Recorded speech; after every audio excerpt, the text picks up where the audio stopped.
네, 마지막 날이라 부담이 더 되었습니다. 안 되었다고 하면 거짓말이고요. 그런데 부담되는 마음 가지고 있다가 어제 마음을 바꿨어요. 이 말씀 사경에 하나님 주신 은혜를 100이라고 치면 이미 3번 했으니까 한 90은 채워졌겠다. 3번 30%씩은. 그리고 내가 한 10%만 하면은 100으로 딱 깔끔하게 채워지겠다. 그럼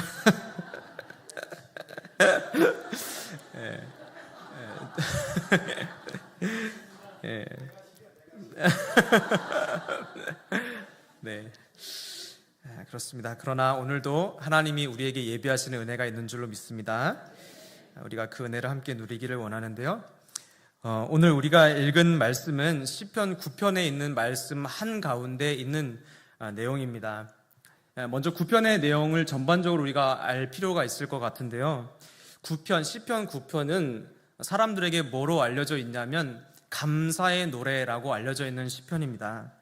왜냐하면 그 내용을 우리가 이렇게 오늘 다 읽어보지는 않겠지만 여러분 집에 가서 한번 이렇게 훑어보십시오. 보면 그 안에 어떤 어조의 내용이 있냐면 확신, 찬송, 감사, 기대, 신뢰 이런 내용, 아주 밝은 분위기고 힘찬 언어들로 가득 채워져 있어요.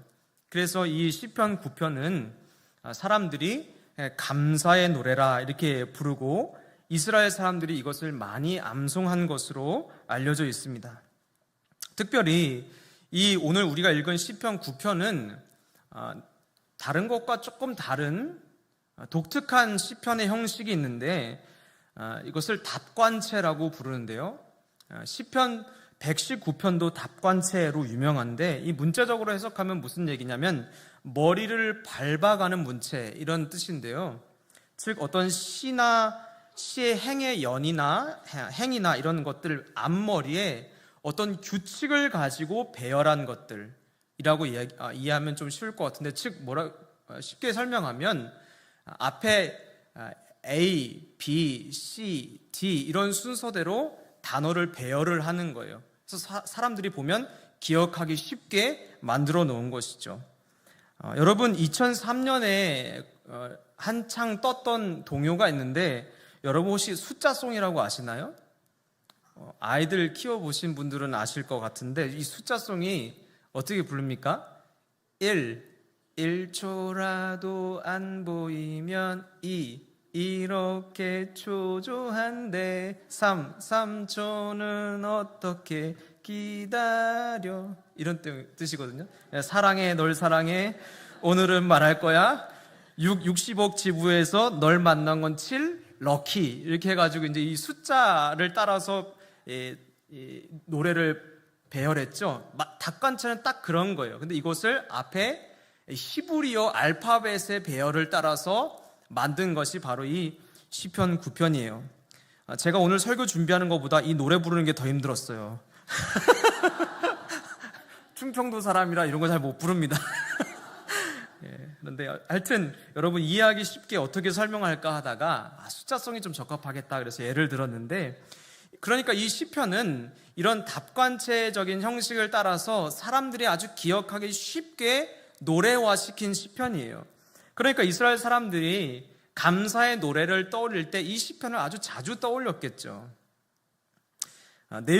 이 시편의 내용은 다 기억 못해도 이 음율을 따라 불러가다 보면 그 내용이 저절로 머릿속에 기억되게 되는 것이죠. 그래서 이 답관체 형식은요, 사람들에게 많이 기억되게 하기 위해서 이런 형식을 빌린 거예요.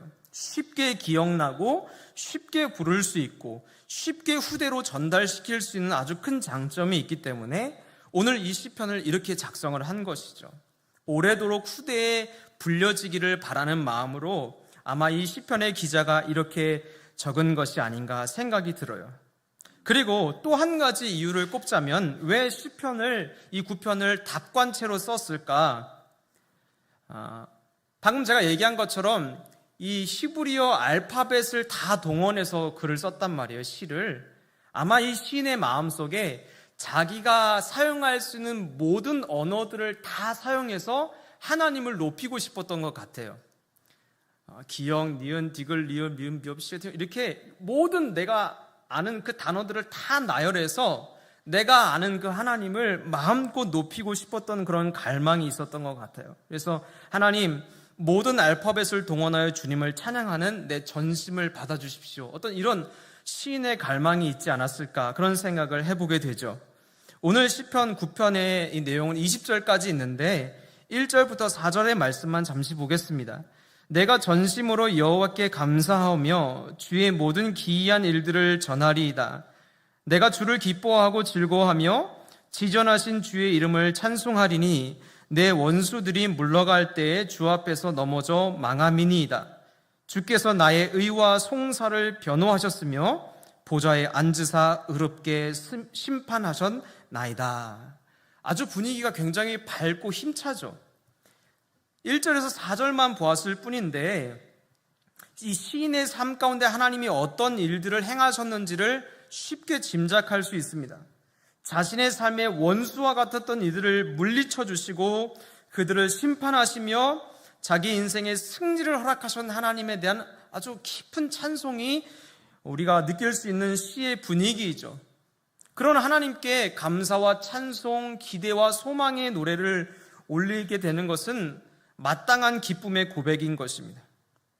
우리가 시간상 다 읽을 수는 없지만 이런 시편의 9편의 내용 안에는 7가지로 하나님에 대해서 노래하고 있는데, 첫 번째는 변호하시는 하나님, 승리를 주시는 하나님, 내 삶의 주인 되어주시는 하나님, 나의 삶의 피난처 되시는 하나님, 나를 기억해 주시는 하나님, 그리고 은혜를 베푸시는 하나님, 갚아주시는 하나님, 이렇게 7가지로 자기의 삶 가운데 하나님이 어떤 모습으로 나타나셨는지를 표현하고 있어요.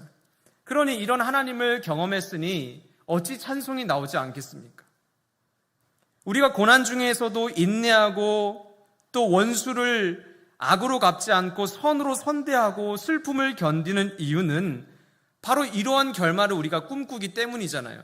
하나님이 원수 앞에서 내게 상을 차려주시고 나를 기억하여 주시고 은혜 베풀어 주시고 갚아주시는 그 하나님을 기대하기 때문에 우리가 오늘도 어려운 삶을 지나가지만 그럼에도 우리가 주님을 바라보는 것 아니겠습니까? 이 시인도 그런 결말을 얻었던 거예요. 내가 인내하고 주님 바라보면서 원수 앞에서도 참고 견뎠더니 하나님이 내 삶에 이런 놀라운 기적과 능력과 은혜를 베푸시더라 라고 고백하며 찬송하는 것이죠. 저는 성도님들 모두에게 이런 은혜가 있으시기를 예수님의 이름으로 축복합니다. 그런데 이야기가 이렇게만 끝나면 재미가 없죠.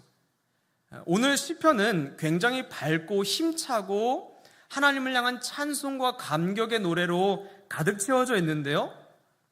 그런데 시편이 오늘 9편은요 사실 이렇게 끝나지가 않습니다. 반전의 이야기가 있는데요. 우리는 시편 9편 20절까지만 이 시편의 한 편이라고 보지만 히브리어 성경 원어로 보면 이 시편 9편과 오늘 시편 9편의 뒤에 등장하는 시편이 한 시예요. 그러니까 9편만 한 시고 10편만 한 시가 아니라 9와 10이 연결돼서 한 시로 나와 있어요. 우리가 보는 한글 성경에 이게 나눠져 있지만 원래 히브리어 성경에 보면 이 두 개의 시가 나누어져 있지 않고 한 시로 이어져 있어요. 그런데요, 참 놀랍죠? 9편은 제가 엄청 즐겁고 행복한 분위기로 가득하다고 했죠. 그런데 시편의 이 시편은 전혀 다른 분위기예요. 좀 이따 잠깐 읽어보겠습니다만은 아마도 이 한글 성경에서 두 개로 아마 후대에 이렇게 두 개로 나눴을 거 아니에요. 이 두 개로 나눈 사람이 이거 도저히 한 시편으로 이해할 수가 없을 것 같아. 아마 그런 생각도 하지 않았을까, 그런 생각을 해보게 되는 거예요. 그렇게 분위기가 너무 달라요. 마치 한 시가 아닌 것 같이 나누어져 있어요. 시편 1절에서 4절 말씀 앞부분만 잠깐 보겠습니다. 이게 같은 시예요. 근데 시편 10편부터는 이런 어조가 등장합니다. 여호와여 어찌하여 멀리 서서 계시고 어찌하여 환난 때에 숨으시나이까. 악한 자가 교만하여 가련한 자를 심히 압박하오니 그들이 자기가 베푼 꾀에 빠지게 하십시오. 악인은 그의 마음에 욕심을 자랑하며 탐욕을 부리는 자는 여호와를 배반하여 멸시하나이다. 악인은 그의 교만한 얼굴로 말하기를 여호와께서 이를 감찰하지 아니하신다 하며 그의 모든 사상에 하나님이 없다 하나이다. 어때요? 잠깐만 읽어봐도 분위기가 전혀 다르죠. 이게 한 시인가 이렇게 의문이 드는 거예요. 저도 이 9편과 10편을 읽으면서 과연 이게 왜 한 편의 시로 지어졌을까? 한때 참 이해되지 않았던 기억이 있습니다. 왜 이렇게 너무나 상반된 분위기의 글을 한 시편에 이렇게 담아 놓았을까? 그러나 부인할 수 없는 것은 이 시편도 답관체로 연장선에서 이어지고 있기 때문에 분명히 한 편의 시인 건 맞는 거예요. 내용이 시작부터 우울합니다. 읽어보면 시인의 한숨, 낙심, 하나님을 향한 의문, 질문, 슬픔과 답답함 이런 내용들이 이 시편에는 가득 담겨져 있어요. 이 고백이 한 사람의 고백이 맞나? 아니 왜 시를 이렇게 연결시켜 놓았을까 하는 의문이 드는 거예요.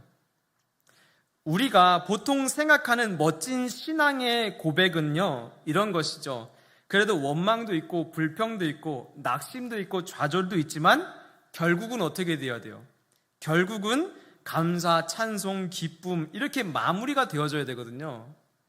그런데 오늘 9편과 10편 이 한 편에 연결된 시는요 즐겁고 감격스러운 이야기가 먼저 나오고 그 뒤에 무슨 이야기가 나옵니까? 낙심, 절망, 좌절 그런 이야기가 뒤에 나와요. 애초에 한 시로 묶으려고 했다면 이게 바뀌었어야 될 것 같아.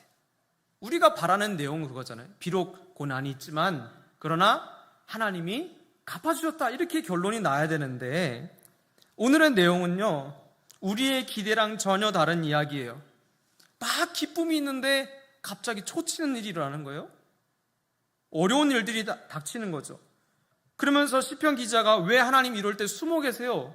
라고 막 하나님 원망하는 내용이 등장하는 거예요. 한숨 뒤에 기쁨이 아니라 기쁨 뒤에 한숨이 오는 이 전개, 우리 성도들이 기대하는 전개가 아닌데 아마 이 시인도 뻔히 알았을 이런 내용들을 왜 굳이 이렇게 뒤바꿔 놓았을까? 우리는 보통 이 시편 9편과 10편을 다윗이 썼을 거라고 많이들 예측하는데 다윗이라고 했다면 그러면 다윗은 도대체 무슨 생각으로 이 9편과 10편을 이렇게 뒤바꿔 놓았을까? 그리고 이렇게 바꾸어 놓은 시편 속에서 다윗은 후대에게 무슨 이야기를 하고 싶었던 걸까? 그런 것을 생각해보고 묵상해 보게 되는 것이죠. 여러분, 다윗은 여러분 잘 아시는 것처럼 수많은 희노애락을 한 몸에 겪었던 사람이 다윗입니다. 이 땅에 수많은 사람들, 모든 사람들의 스토리가 다 특별하고 다양하지만 다윗과 같은 그런 다채로움을 찾는 것도 참 쉽지 않을 거예요. 다윗은 정말로 인생이 파란만장하고 다채로웠습니다. 이세의 막내 아들로 태어나서 많은 형들 사이에서 부모의 제대로 된 관심도 받지 못한 채 양들과 시간을 보내었던 목동 다윗. 그런 다윗에서 통일왕국 이스라엘의 왕으로 서기까지의 스토리. 그리고 수많은 전쟁을 승리하며 수많은 백성들에게 칭송을 받았지만 반대로 그 사이사이를 들어가 보면 밧세바와의 간음과 아들의 반란, 사울 왕에게 쫓기며 살아갔던 10년의 시간들, 이런 일들은 다윗의 스토리가 얼마나 복잡하고 예측하기 어려웠는지를 우리에게 가늠해 보게 합니다. 다윗의 인생이 어떤 것이었냐? 너무나 예측하기 어려운 인생이었다는 거예요. 다윗도 아마 기대했을 거예요. 내가 이렇게 고생하면 하나님이 최후에는 좋은 결말을 내게 허락해 주시겠지. 그래서 하나님 앞에 인내하며 걸어가다가 좋은 승리를 맛보았어요. 근데 여기서 끝이 아닌 거예요. 또 조금 지나가니까 또 이해할 수 없는 엄청난 좌절된 스토리들이 뒤에 이어지는 거예요. 통일 왕국의 왕이 되었는데 아들이 막 반란을 일으키고,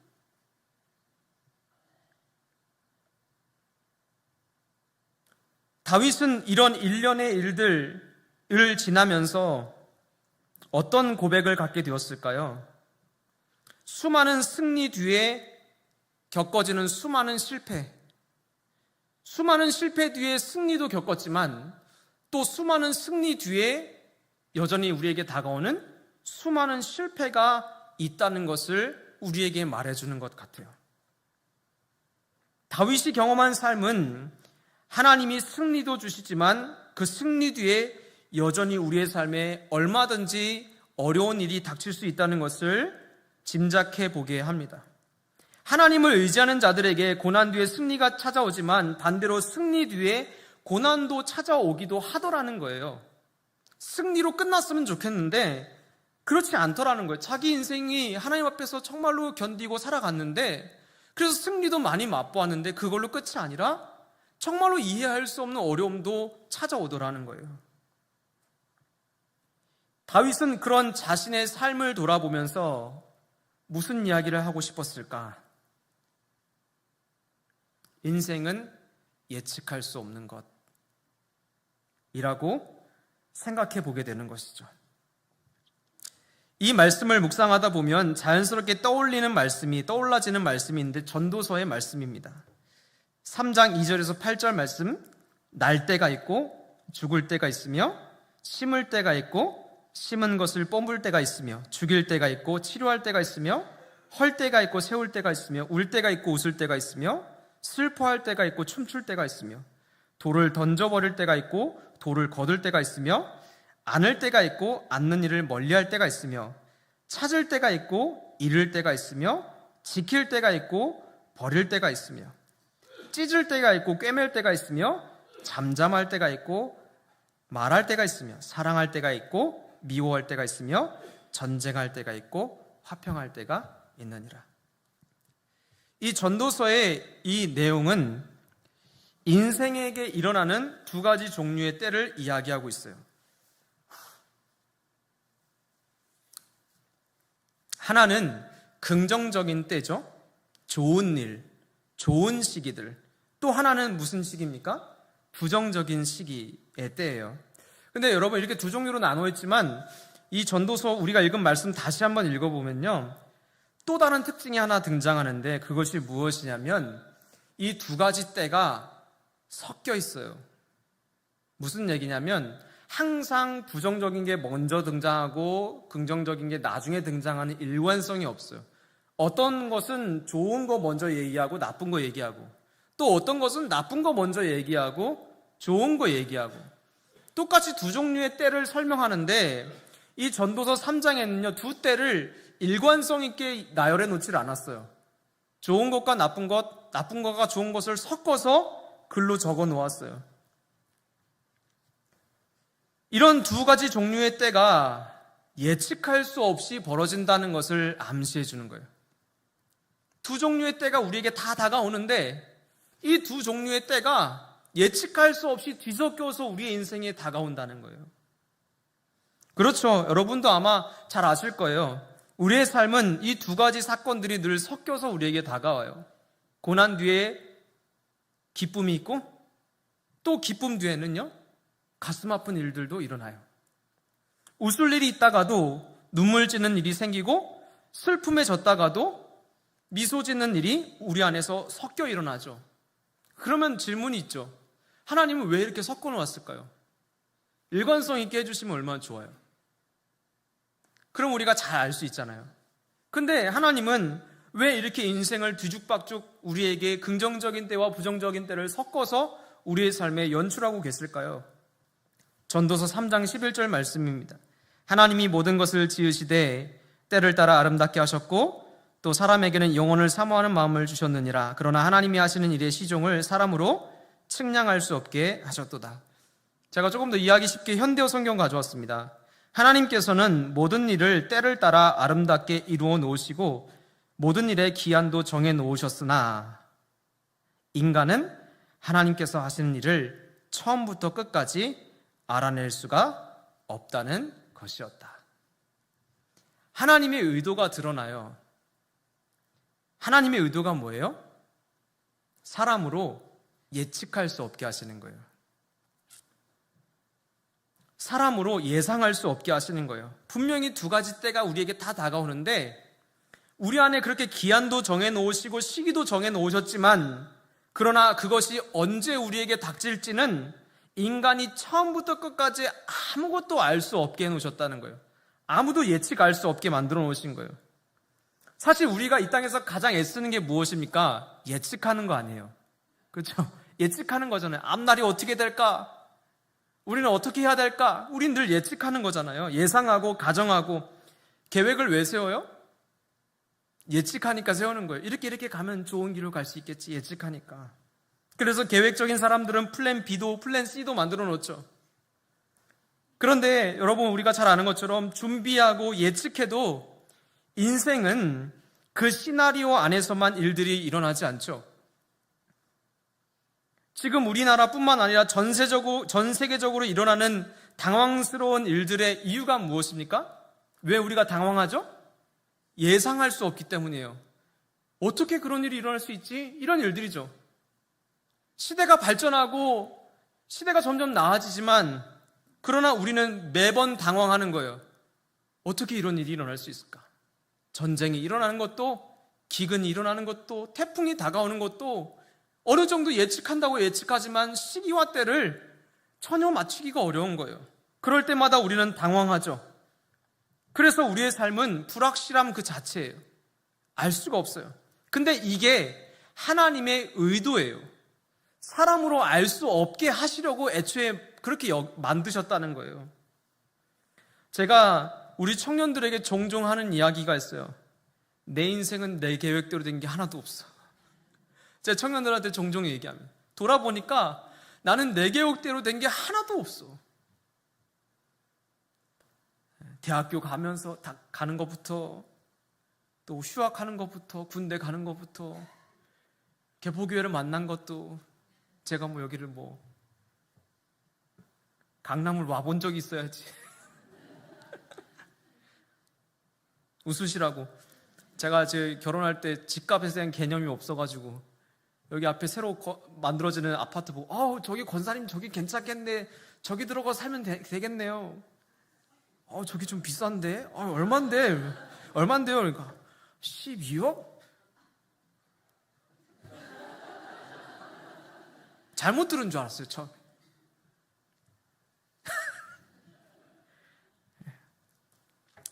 인생이 계획대로 되질 않아요.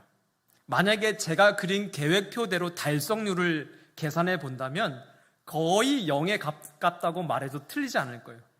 계획이 0이야. 계획대로 된 게 하나도 없어요. 그냥 하나님이 끌고 왔어요.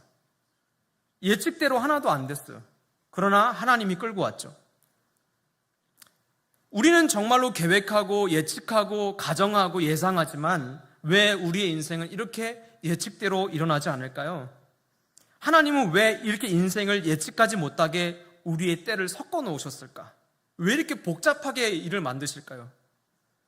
그 단서가 시편 9편 20절에 등장합니다. 우리 좀 함께 읽어볼까요? 시작. 여호와여 그들을 두렵게 하시며 이방 나라들이 자기는 인생뿐인 줄 알게 하소서. 다윗이 깨달은 고백인데 이것을 그들도 깨닫기를 원한다, 이런 내용이에요. 무슨 내용입니까? 다윗은 인생에서 겪을 일들이 예상할 수 없이 교차되어 일어나는 모습들, 일관성이나 법칙을 찾을 수 없는 사건, 사고, 일들 속에서 한 가지를 알게 되는데, 깨닫게 되는데, 이것이 무엇이냐면 나 아무것도 아니구나, 이거 알게 되었던 거예요. 나 진짜 아무것도 아니네. 근데 이건 이렇게 연결됩니다. 나 하나님 없으면 아무것도 아니네. 다윗이 깨닫게 되는 게 이거예요. 아무것도 알 수가 없어. 법칙이라도 찾으면 좀 예측이라도 하고 이렇게 살펴서 예상이 가능하면 편하기라도 할 텐데 하나님 도대체 왜 이렇게 우리 인생을 꼬아 놓으셨나요? 그럴 때 다윗의 마음에 깨달아진 게 무엇이냐면 나는 하나님 없으면 아무것도 아니구나. 이것을 다윗이 깨닫게 된 거예요. 여러분 경험적으로 잘 아시죠? 사람이 계획대로만 되면 어떻게 됩니까? 교만해집니다. 여러분 아시잖아요. 왜 모른 척하고 계세요? 사람이 자기 계획대로만 잘 되면요, 건방져집니다. 교만해지고요. 자기 예측대로 되면요, 자만해집니다. 그래서 여러분, 예측을 잘 맞추는 사람들이 이 땅에서 떵떵거리는 이유가 뭐예요? 점쟁이가 떵떵거리는 이유가 뭡니까? 그런 사람들, 앞날을 예측하는 것 그 하나만으로 교만해지고 자만해집니다. 근데 더 문제는요, 무엇이냐면, 이렇게 자기 예상대로, 자기 계획대로 되어지면요, 결국엔 뭐가 되냐? 하나님이 필요가 없어요. 하나님이 필요가 없어요. 왜냐? 내가 계획한 대로 이루어지니까 하나님이 계실 자리가 없습니다.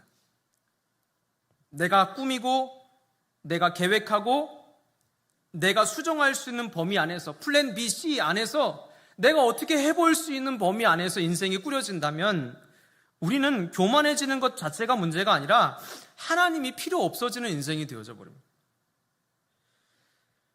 그러나 예상해도 예측해도 그럼에도 한 치 앞도 알 수 없는 것이 인생이기 때문에 우리는 거기서 우리가 하나님 없이는 아무것도 아니라는 것을 깨닫게 되는 거예요. 그리고 여기서 한 걸음 더 나아가서 어떻게 됩니까? 나와 함께 하시는 하나님이 얼마나 귀하고 크신 분인지를 이해하게 되는 거예요. 전도서 3장 14절의 말씀인데 여러분 우리 이거 함께 같이 읽어보십시다. 시작. 하나님께서 행하시는 모든 것은 영원히 있을 것이라. 그 위에 더할 수도 없고 그것에서 덜할 수도 없나니 하나님이 이같이 행하심은 사람들이 그의 앞에서 경외하게 하려 하심인 줄을 내가 알았도다. 아멘. 그렇죠. 하나님이 하시는 계획이 분명히 있는데 사람이 예측한다고 하나님이 하시는 일들을 뭐 더하고 뺄 수 없다는 거예요. 근데 이렇게 하시고 하나님이 우리 인생을 막 섞어서 혼잡하게 하시는 이유가 무엇이냐고 얘기하냐면 이같이 행하심은 사람들이 그의 앞에서 경외하게 하려 하심이라. 하나님 경외하게 하시려고 하나님이 인생을 막 섞어 놓았다는 거예요. 자기 예측대로만 되지 않게 때로는 기쁜 일 먼저 뒤에 슬픈 일, 또 때로는 슬픈 일 앞에 뒤에 기쁜 일을 섞어서 우리 인생에게 연출하시면서 무엇을 알게 하시느냐? 하나님 귀한 줄 알게 하시는 거예요. 경외가 뭐예요? 하나님 귀한 줄 아는 거예요. 그렇죠? 하나님이 정말로 귀한 분인 거 아는 거, 하나님이 정말로 귀한 분인 줄을 인정하는 거, 내 인생 하나님 아니면 아무것도 아닌 걸 아는 거, 그게 경외지.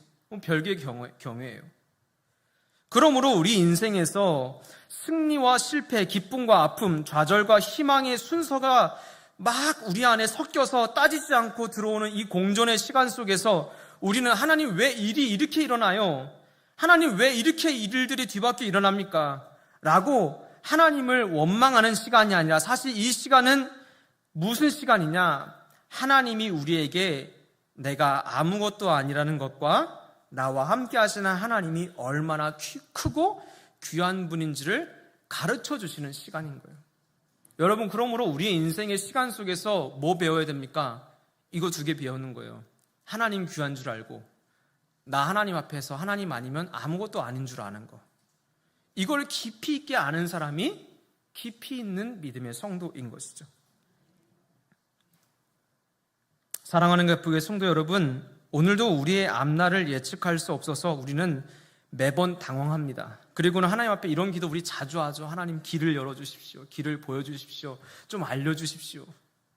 근데 하나님이 한결같이 안 보여주시는 게 바로 이 앞날입니다. 아마 전 세계에서 이 기도가 가장 많이 주님 앞에 올려지지 않을까 그런 생각이에요. 앞날 좀 알려달라고, 길을 좀 보여달라고. 근데 하나님 생각보다 이렇게 잘 안 보여주세요. 그러나 여러분, 하나님은 이 시간들을 통해서 하나님 의지하는 법, 하나님 얼마나 귀하신지 알아가는 아주 소중한 훈련을 우리에게 하고 계시다는 것을 기억하게 되시기를 예수님의 이름으로 축복합니다. 우리의 삶의 기쁨과 슬픔, 슬픔과 기쁨, 이것이 뒤섞여 올 때 여러분 그렇게 생각하십시오. 하나님 귀한 줄 깨닫게 하시려 하시나 보다. 한 원로 목사님의 간증을 들었었습니다. 그분이 젊었을 때 꽤나 큰 교회에 부목사로 가셨던 것 같아요. 그래서 섬겨주시는 성도님들이 꽤 많았던 것 같아요. 뭐 저희 교회도 참 우리 성도님들께서 교육자분들 귀하게 섬겨주시는 거 참 감사한데, 이 교회가 진짜 큰 교회다 보니까 명절 때마다 막 선물이 막 엄청나게 들어온 거죠. 그래서 한 명절 때는 그걸 세봤대요. 세봤는데 과일 박스가 40박스가 들어와 있더라는 거예요. 어느 교회인지 얘기 안 할게요. 네. 목사님들 이름을 일부러 얘기 안 했어요. 한 원로 목사님이. 그분 부목사 시절에 명절에 받은 과일 박스를 세보니까 40개가 넘더라는 거예요. 근데 그렇게 차고 나니까 그 뒤에도 성도님들이 선물을 주시는데 자기 자녀들이 그 선물을 받을 때 고마운 줄을 모르더라는 거예요. 얼굴에 고마움이 사라지는 거예요. 목사님이 이거 보고는 야, 이거 안 되겠다, 어떻게 해야 되지 고민하고 기도하다가 가족들을 모았어요. 그리고는 야, 이거 우리 집에 이거 다 못 먹잖아, 이거 좀 주변에 어려운 분들이나 필요한 분들, 감사한 분들에게 다시 나눠드리자. 그렇게 하고는 이걸 다시 어떻게 합니까? 주변에 뿌리는 거예요. 애들 보내서 이렇게 한 사람 한 사람씩 맡겨서 보내는 거죠. 그렇게 해서 이제 가지고 있는 한 40여 개를 다 털은 거예요. 그리고 이제 집에 돌아와 가지고 야, 그래 우리 참 고생 많았다. 그리고 이제 야, 우리 과일 사과 좀 깎아 먹자. 그렇게 했는데 가만 보니까 우리 먹을 것까지 다 나눠준 거예요. 그래서 이 목사님이 다시 가게에 가서 사과를 사온 거예요. 사과를 사왔어요. 그리고는 그 몇 개 안 되는 사과를 이렇게 깎아 먹는데 그때 그 자녀 중에 한 명이 이러더라는 거예요. 아, 사과 참 귀하다. 참 사과 귀하다. 여러분, 같은 사과인데 왜 이래요? 흔하면 귀한 줄 모르고 없어지면 별것 아닌 것도 귀해지는 거죠. 제가 이 목사님의 간증을 나누는 이유는 하나님이 우리의 삶에 귀한가 흔한가 그거 생각해 보자는 거죠. 우리는 말씀의 홍수 속에 살아갑니다. 여러분, 지금도 수많은 유튜브 안에 좋은 목사님들 여러분 설교 자주 들으시잖아요. 모른 척해도 다 알아요. 우리 교회 설교뿐만 아니라 수많은 좋은 목사님들의 귀한 설교도 여러분 들으면서 그렇게 여러분 신앙생활 하시잖아요. 저도 그래요. 저도 좋은 목사님들 설교 잘 들어요. 근데 여러분, 이렇게 말씀이 넘쳐나고 은혜의 말씀들이 우리 옆에 가까이 있는데 우리가 노력하지 않아도 집에서 마우스만 딸깍해도 하나님이 우리에게 주시는 은혜의 말씀들이 우리의 귀를 때리죠. 하나님 오늘도 여러분 사랑하신다고, 하나님 여러분과 함께 하신다고, 하나님 오늘도 여러분에게 은혜 주신다고, 이런 우리가 마우스 하나만 클릭해도 이런 하나님의 말씀이 우리의 귀로 그냥 자동으로 들어오잖아요. 노력하지 않아도, 아니 너무 애쓰지 않아도 너무 쉽게 하나님의 말씀이 우리의 귓가를 때리죠. 그러다 보니 오히려 말씀 귀한 줄을 잊어가는 것 아닌가? 주님 귀한 것을 잊어가고 있는 거 아닌가? 돌아보게 되는 거예요. 여러분, 말씀은 똑같이 생명의 말씀이에요. 달라지지 않았어요. 마치 사과가 사과 그대로인 것처럼 40박스 사과는 다르고 한두 개의 사과는 다릅니까? 똑같은 품종의 사과지. 그런데 사과가 흔해지니까 어떻게 됩니까? 고마운 줄 모르고 귀한 줄 모르죠. 우리는 이런 질문 앞에 서보게 되는 거예요. 여러분 정말로 주님 귀한 줄 아십니까? 너무 많이 쉽게 듣다 보니까 주님이 너무 흔해진 거예요. 그런 마음이 들더라고. 오늘 말씀을 준비하는데 그런 마음이 들었어요. 생명의 말씀은 여전히 그 자리에 있고, 천지를 창조하시는 만왕의 왕 대신 주님은 여전히 그 자리에 있어요.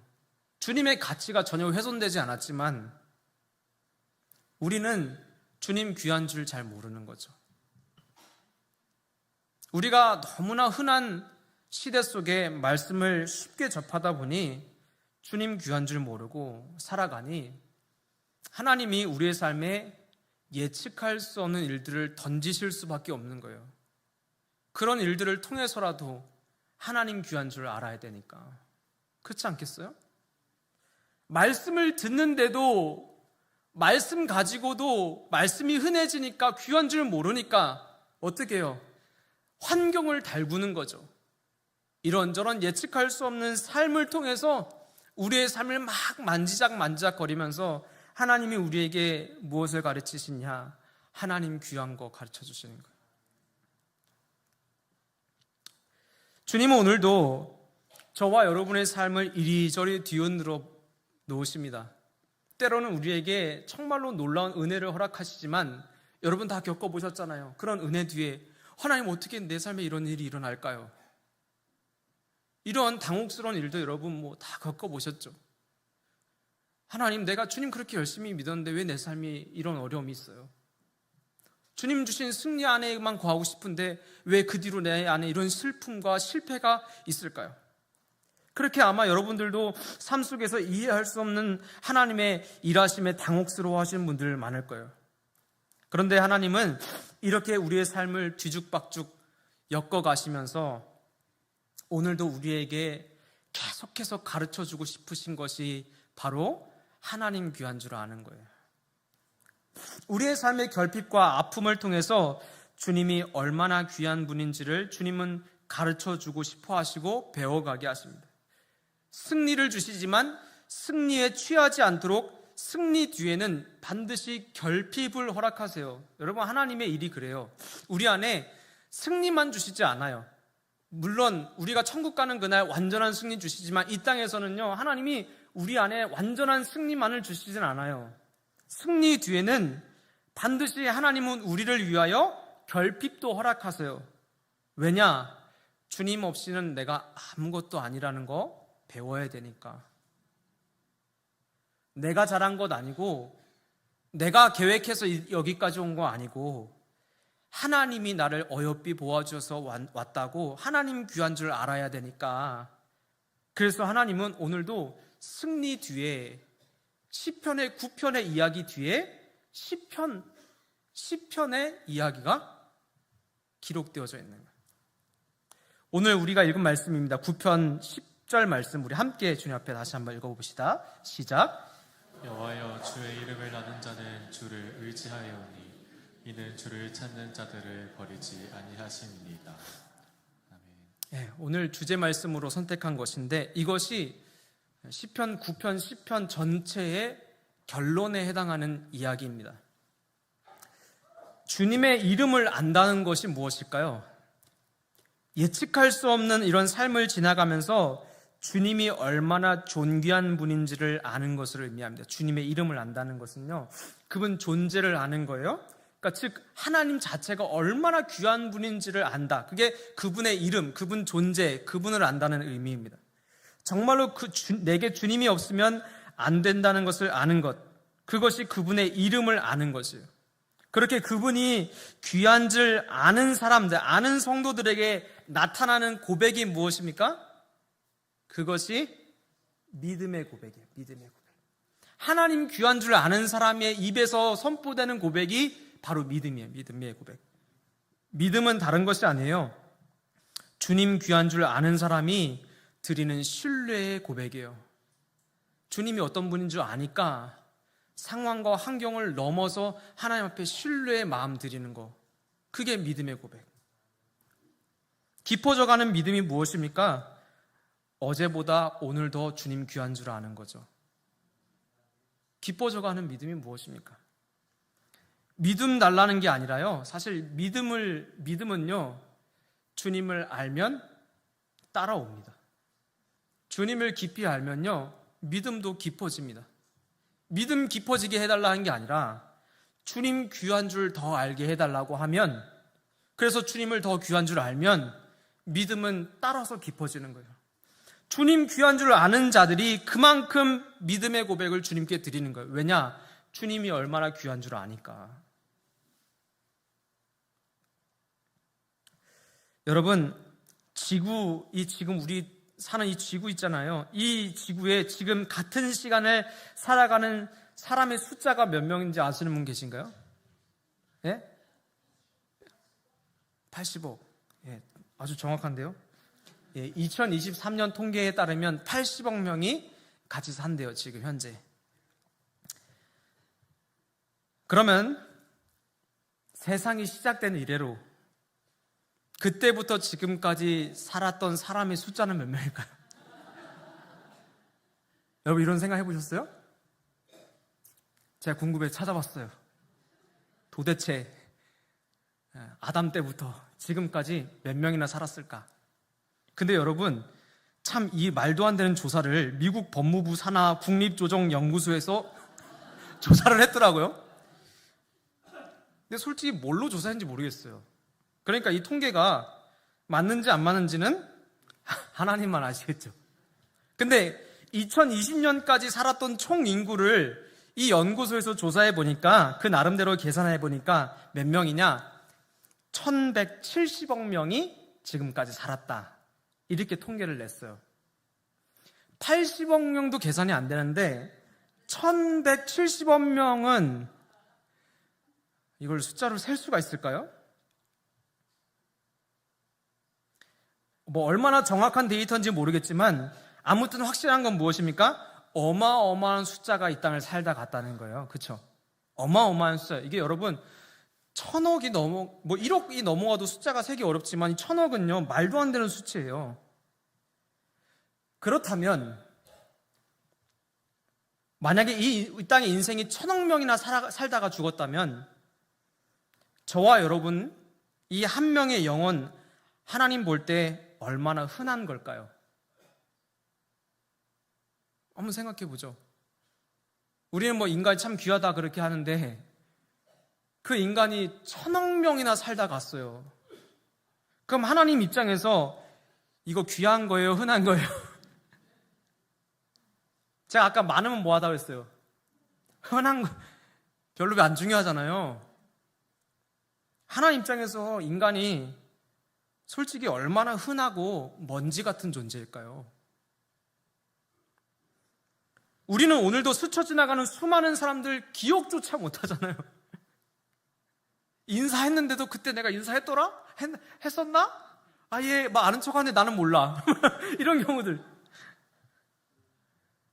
그런데 여러분, 우리 주님은요 이렇게 흔한 저와 여러분, 1000억 개나 되는 그런 흔하디 흔한 한 사람 한 사람 머리부터 발끝까지 다 기억하고 계신다는 거예요. 그분은 먼지만큼 흔한 한 사람 한 사람 다 기억하시고 어디에 점이 있는지, 머리카락은 몇 개인지, 어디에 사마귀가 나 있는지 그렇게 살피시고 오늘도 우리의 삶을 세밀하게 인도해 가시는 하나님은 우리를 도대체 얼마나 귀하게 여기고 계시는 걸까? 설명하지 않아도 1000억 개나 되는 숫자 중에 우리 한 사람 한 사람은 그렇게 살피신다는 것은요 하나님이 우리를 얼마나 귀하게 여기시는지를 가늠해 볼 수 있게 하죠. 그것이 주님이 우리를 향한 신뢰예요.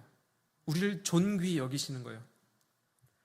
우리는 우리 몇 안 되는 가족 사랑하기도 바쁘고 내 주변에 속한 공동체 몇 명 사랑하는 것도 쉽지 않아요. 귀하게 여기는 것도 쉽지 않은데 주님은 이 땅에 수많은 인류 한 사람 한 사람을 대충 대하는 것도 아니고 이름만 기억하는 것도 아니고 한 사람 한 사람을 존귀하게 여기신다는 거예요.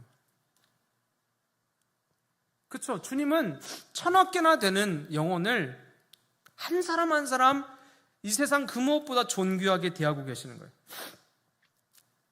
그런데 하나님은 그런 1,000억 명이 넘는 인간 한 사람 한 사람을 세상 그 무엇보다 존귀하게, 자기 생명처럼 존귀하게 여기시는데 우리는 우주에서 딱 하나밖에 없는 주님 귀한 줄 모르는 거예요.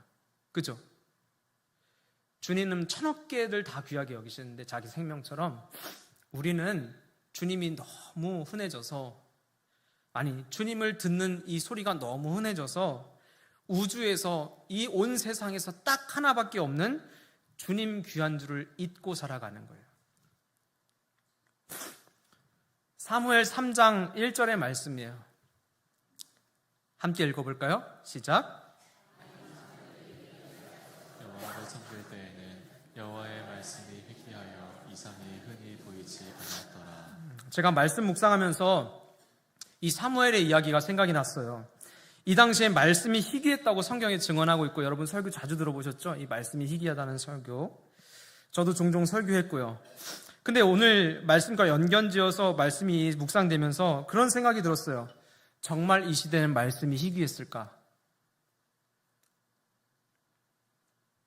정말로 희귀했을까? 아니면 너무 흔해서 말씀 귀한 걸 잊어먹었을까?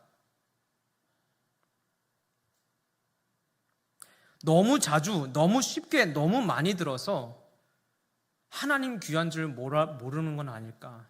여러분, 엘리가 하나님 말씀이 흔했을 리가 있나요? 제사장인데, 그래도 제사장은 그래도 그잖아요. 성경 좀 읽고 율법 좀 알고, 여러분 바리새인들도 그래도 좀 알잖아요. 엘리가 하나님 말씀을 정말로 희귀하게 보았을까요?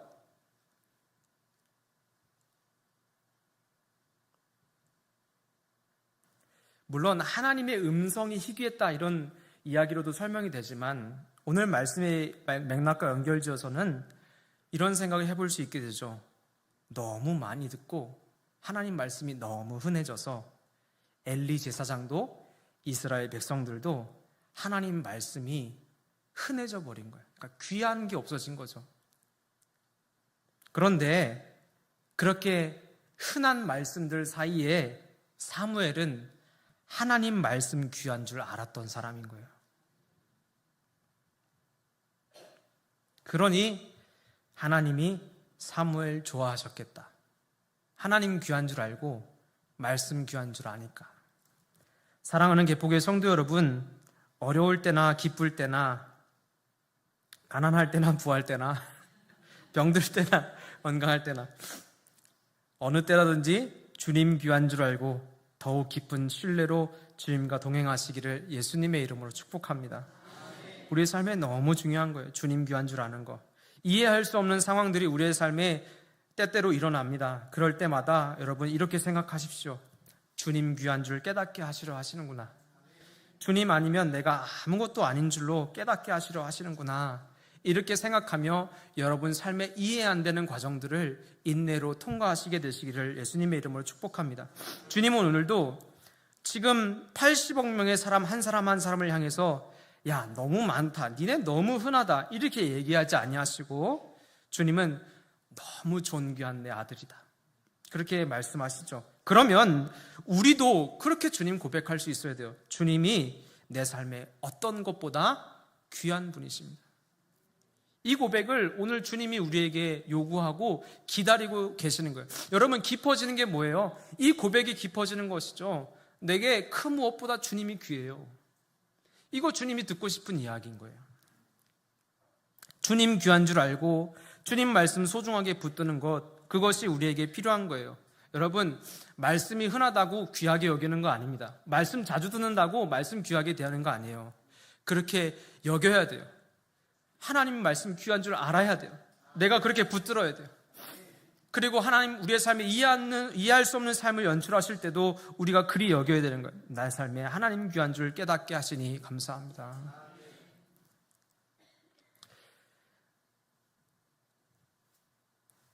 2025년 춘계 사경의 말씀 사경을 마무리하면서 우리 담임 목사님 2025년 표어를 우리는 깊이 있게 나아간다 말씀하셨죠.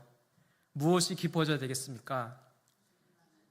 주님 귀한 줄 아는 거, 더 주님을 귀하게 여기는 거, 이게 깊어져야 될 줄로 믿습니다. 그렇게 주님을 귀한 줄 알아지면 자연스럽게 우리의 믿음도 깊어집니다. 제가 오늘 시편 9편 10절 말씀을 묵상하면서 저만의 언어로 좀 바꿨어요. 이걸 좀 함께 읽고 오늘 말씀을 마무리할까 합니다. 우리 마지막이니까 힘차게 주님 앞에 고백하며 읽어보십시다. 시작. 주님이 무엇보다 귀한 분임을 아는 성도는 하나님께 깊어진 믿음을 드릴 것입니다. 왜냐하면 주님을 존귀히 여기는 자들의 인생을 주님이 존귀하게 책임지실 것을 알기 때문입니다. 아멘. 여러분 아십니까? 주님 존귀하게 여기는 자들 주님 존귀하게 반드시 책임져 주십니다. 그러므로 오늘도 내가 주님 더 알기를 원합니다. 이 고백으로 주님 앞에 올 한 해도 더 깊어져 가시기를 예수님의 이름으로 축복합니다. 우리 찬양 하나 하고 오늘도 기도하겠습니다. 주 예수보다 귀한 것은 없네. 우리 찬양 잘 아시죠?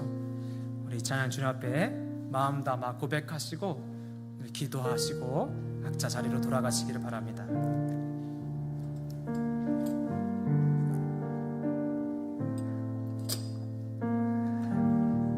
고백합시다. 주 예수보다 더 귀한 것은 없네. 이 세상 부귀와 바꿀 수 영죽을 내 대신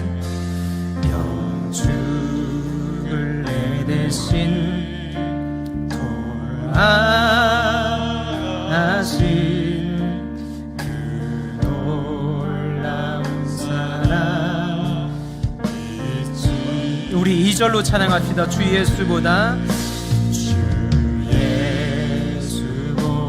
더 귀한 것은 없네. 이 세상 명예와 바꿀 수 없네. 이전에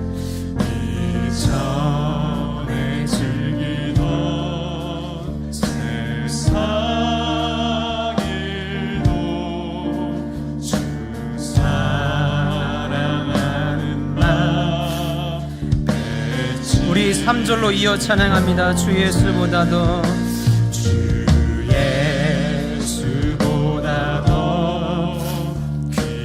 것은 없네. 이 세상 행복과 바꿀 수 없네. 유혹과 핍박이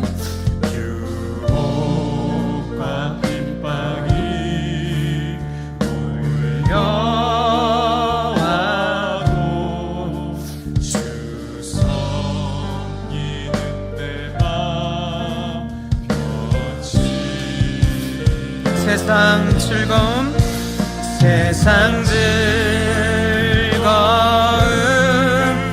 다 버리고 세상 자랑 다 버렸네.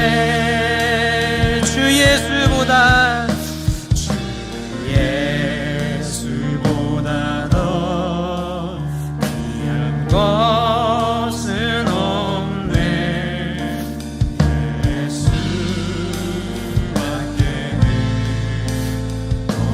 우리 마지막 다시 부르시다. 주 예수보다 귀한 것은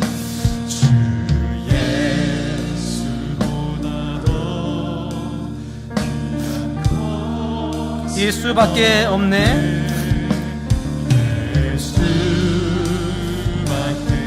우리 가슴에 손 얹고 다시 한번 마지막으로 고백합시다. 주 예수보다 귀한 것은 주 예수보다 더 귀한 것은 없네.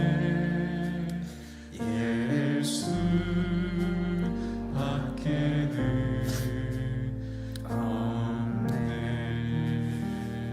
기도합시다. 사랑하는 주님, 주님은 여전히 우리의 삶에 가장 존귀하신 분인데 우리는 주님 안지 오래되고 많이 듣고 자주 듣다 보니 깊어지는 게 아니라 주님 귀한 줄 모르고 말씀 귀한 줄 모르고 그렇게 우리의 삶이 흔해진 것은 아닌지 오늘 말씀을 통해 우리의 삶을 돌아보게 하시니 주님 감사합니다. 하나님은 우리의 인생에 고난 뒤에 기쁨도 허락하시지만 때로는 우리 안에 기쁨을 주시되 그 뒤에 우리 안에 때로는 아픔도 허락하시는 주님의 손길을 봅니다. 왜 그러시냐고 때로는 이해할 수 없지만 우리가 다윗의 고백을 통해 깨닫게 된 것은 하나님은 그 시간들을 통해서 주님 귀한 줄 알게 하시려고,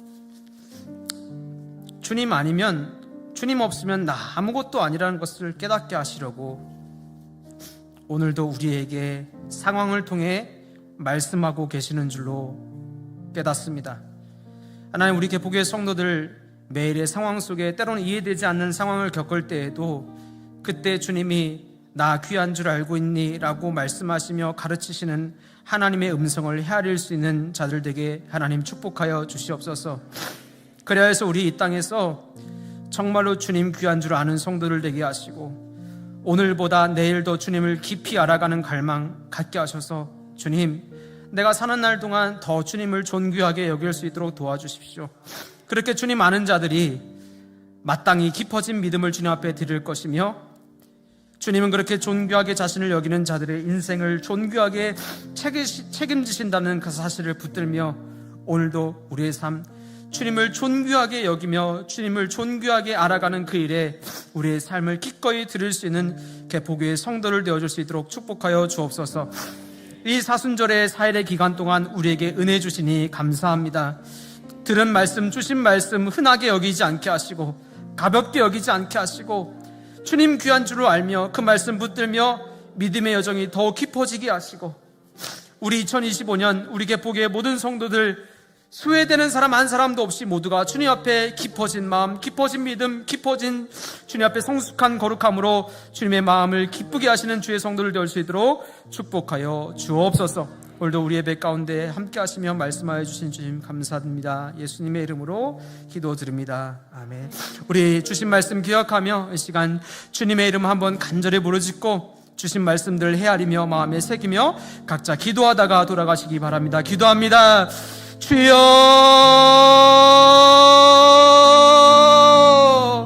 사랑의 아버지 하나님, 오늘도 우리의 삶 가운데 함께 하시는 주님, 우리에게 말씀하여 주신 주님 감사합니다. 하나님, 우리가 들은 말씀 가벼이 여기지 않게 하시고 흔한 말씀으로 여기지 않게 하시며 하나님, 우리가 그 말씀 속에 주님이 무엇보다 귀한 분이신지를 깨닫는 은혜가 오늘 우리 개포교회 성도들의 삶에 녹아들을 수 있도록 아버지 역사하시고 인도하여 주시옵소서.